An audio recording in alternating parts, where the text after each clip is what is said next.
a story or a pitch to journalists, Or all digital PR links do follow. and then hopefully hook the journalists in. A lot more accessible to people. Likes of Forbes, BBC, Washington Post, USA Today, like all these huge sites that you basically just can't pay to get a link on. I would almost say it is the purest form of link building. Always try to over-deliver. Process. Let's say you're building out a brand new website. Because again, the links that money can't buy.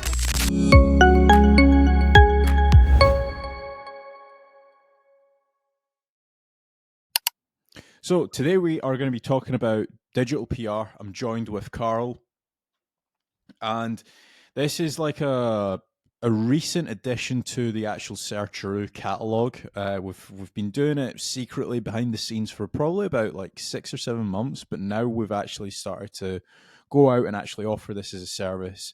And the reason for the whole process of doing it internally, making certain that we've actually got it set up correctly, is just making certain that we've got a good quality actual product.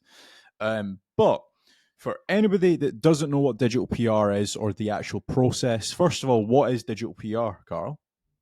So digital PR is essentially, I would almost say is the purest form of link building. It's where we can't, or, the supplier can't guarantee that a specific placement on a specific website. What they can do is they can create a story or a pitch to journalists, and then hopefully hook the journalists in that will then get you that link on that website. But again, that link might be no follow, it might be do follow.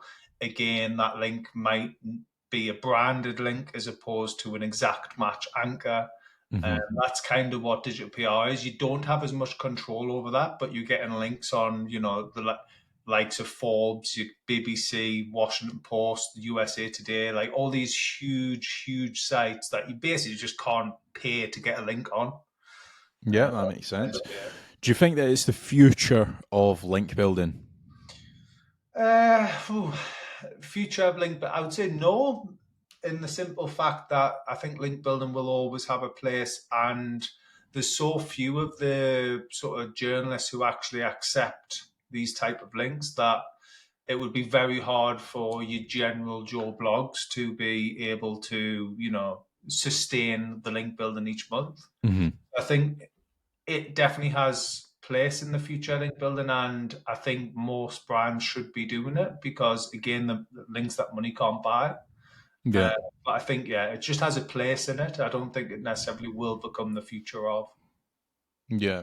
So we're gonna dive into like the examples and stuff like that, because some of the examples that we've actually been able to place, like you've got the likes of Forbes and stuff like that. But what types of digital PR do you do? Is it reactive? Like what's the differences, first of all?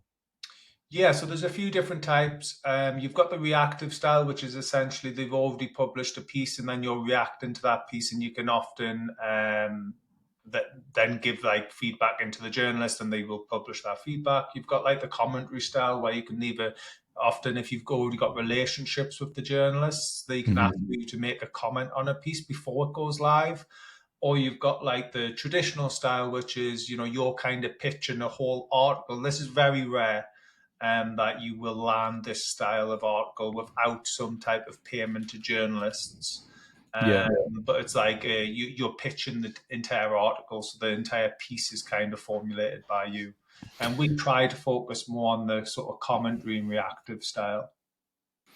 Another thing as well that kind of happens when you start doing like reactive PR is you also get like newsjacking as well. I don't know if you've ever seen that, but like, for example, it's almost like if the Daily Mail's talking about how great Karl Hudson is, the Sun needs to talk about it, and Telegraph needs to talk about it, and Forbes needs to talk about it. Do you ever see that in like when you're delivering digital PR campaigns? Because when like whenever like we've placed links in the past for clients, like we've obviously got a minimum of, I believe it's 6 links, right? Yeah, so it's 6 links over the 3 month period. So obviously, what that essentially means is, at the end of the day, there's a lot of work involved in trying to outreach to these journalists and come up with good ideas, creative ideas. So we like to cover our backs by saying, on the low monthly side, if you go for that option, Hmm. you'd have to commit to a minimum of 3 months, and within those 3 months, we'll guarantee at least 60 or 50 placements that are non-syndicated and are genuine digital PR pieces. Right. Okay. So I'm just going to load up the actual pieces here. Like there's some pretty big publications. If I just share my screen, entire view, let's just take a look. So obviously we've got the likes of Forbes, for example. While I'm showing this, can you go through the actual process of like do you just send an email? Like what's something that you're actually doing that's working quite well with this process? Yeah, so we've got various different softwares, like your examples of like Muckrack and things like that, and then we're reaching out to these various different journalists, depending on the niche. Obviously, you can see the various different niches there on the examples. So you've got health, you've got tech, um, and finance, stuff like this. There's various different niche examples that we have, like pets there, and you can see the Inquirer. We essentially come up with a pitch, and outreach. Sometimes the journalists come to us because obviously we do have connections with journalists, and they might say, "Oh, look, have you got anyone who's working in this industry who can leave a comment?" And that's kind of the route we look to go with it. What we've then started to do, which I'm liking that you're bringing up an AHRFs because I can obviously explain a little bit there. What we then like to do is we give users the option to buy tier twos. So Hmm. a lot of these examples won't have tier twos listed, but some of them will have some tier twos, or at least show that, if there are tier twos, typically they tend to get more traffic and rank higher in search engines for keywords and things. Um, Yeah. and that's just examples. Well, one thing that is pretty important that I don't see many other digital PR agencies do is like you look at the likes of Scotsman.com, right? Fairly big. I want to say this is probably like the biggest publication in Scotland. And if we were to take a look at the entire website here, right?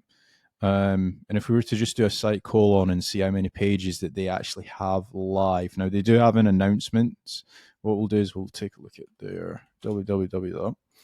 So they've got just over 300,000 pages live. If you think of the actual link equity and link power you're going to get from that page specifically, although it's a high DR, it's got backlinks and stuff pointing through to it, it's not going to be that much if you don't have the tiered links. So I think the one benefit you do have when it comes to ordering via Searcheroo for your digital PR is actually getting the tiered link building set up and making certain that this page is, first of all, it's indexed, second of all, it has links going through to it, third of all, it's actually ranking for the keyword that you're actually trying to target. Because again, it's all fine and dandy getting a load of digital PR, but if it's not ranking, if it's just another page on another website, it's probably not actually worthwhile doing. So that's probably another benefit. Aside from that, um, are all digital PR links do follow? No, so it all often depends on the publication. Again, it's not something that we typically stress over. 9 times out of 10, there'll probably be no follow as opposed to do This follow. is a no follow. Yeah, whereas usually we'll get, on occasion, you get do follows. Yeah. So again, like this one here is a do follow. This is from kxnet.com. But again, like what you were saying before, there it doesn't seem to be that amount of websites that are doing do follows. This is, I believe, this is. Um, but again, it very much does come down to the actual website that you are pitching to. Is there Yeah. anything else that you think that you missed out on or you want to expand on in this video? No, I think just obviously people having patience. Like sometimes, month one might be a bit poor from us, and month one we say there's a guarantee of 2 links per month, but the reality is, as long as we're delivering the 6 links by month 3, you're still going to be achieving that. Now, we always try to over deliver. So I don't know if you can see in that report, Kaz, how many links was there in that report? 1, 2, 3, 4, 5, 6, 7, 8, 9, 10, 11 links just for the That tech. one for the tech side. And bear in mind, these are just example reports as well. So, for instance, another one of our customers where there's a testimonial on the site, Andy, I'm sure he got over 100 links on one of his campaigns. So, we always do endeavor to over deliver. It's just some niches can be difficult to figure out the type of pitch that sort of lands with the journalist, if that makes sense. Yeah. Um, What in your process, let's say you're building out a brand new website, where does digital PR lie? Is it like, obviously you're going to go and get your foundational links, maybe some guest posts, niche edits, I don't know. What's your process right now? I would typically have this process a little bit further on. So you maybe like a month 3 to month 6 period, and then you're now looking at doing some digital PR. Right. Simply because, once you've got your citations and your foundation links, yes, you've got a good case of no follow links there, but you probably want to try and get, you'll probably stand out from the herd getting Hmm. links like this. So it's something that most of your competitors probably won't have. Or if they do have, you definitely should be matching anyway, if that makes sense. So I would be looking at probably between month 3 and month 6, you'd be looking. And this is one of the reasons why we launched the monthly, because we feel like this works better in terms of link budgets for customers. And if you're an agency, guess what? It means that you can get your clients some really really good links that the clients will be very, very impressed with.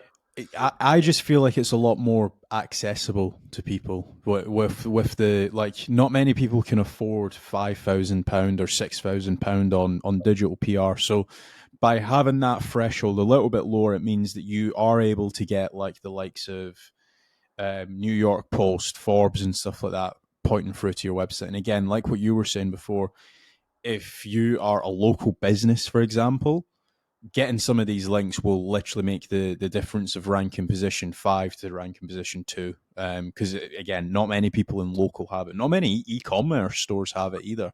No. But that has been the video on digital PR. If you guys do have any questions, drop them down in the comments or head over to searcheroo.com and fill in the contact form. You can even book in a call, and either myself or Karl will be on the strategy call. Thanks for watching.